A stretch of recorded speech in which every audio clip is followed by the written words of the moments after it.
18 जनवरी 1955 को महज 42 बरस की उम्र में उस दुनिया से रुखसत हो जाने वाले अजीम अफसाना निगार की आज 66वीं बरसी है।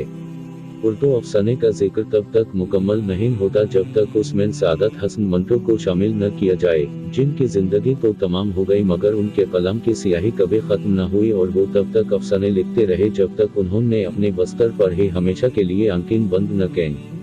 मंटो आज भी बहुत से लोगों के नापसंदीदा अफसाना निगार होने के बावजूद वो बहुत से उनके पसंदीदा अफसाना निगार भी हैं। लेकिन उन हजरात के बारे में क्या कहा जाए जो हमेशा मंटो के पढ़ने वालों को यही ताकीद करते रहते हैं कि बच्चों को मंटो की कहानियों से दूर रखें, मगर वो खुद उनके अफसाने छुप छुप कर पढ़ते रहते हैं और उनके अफसानों में जिनसी लज्जत का पहलू तलाश करते हुए भरपूर लुत्फ उठाते हैं।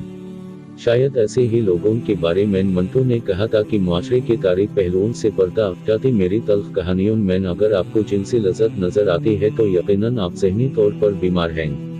उन्होंने अपने एक मजमून में लिखा था कि मुझे आप अफसाना निगार की हैसियत से जानते हैं और इकबालतन एक फहश निगार की हैसियत से। हुकूमत मुझे कम्युनिस्ट कहती है और कभी मुल्क का बहुत बड़ा आदिल।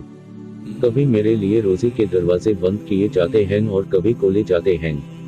मैं पहले भी सोचता था और अब भी सोचता हूँ कि मैं क्या हूँ उस मुल्क में जिसे दुनिया की सबसे बड़ी इस्लामी सल्तनत कहा जाता है। मेरा मकाम क्या है, मेरा अपना मिस्र क्या है।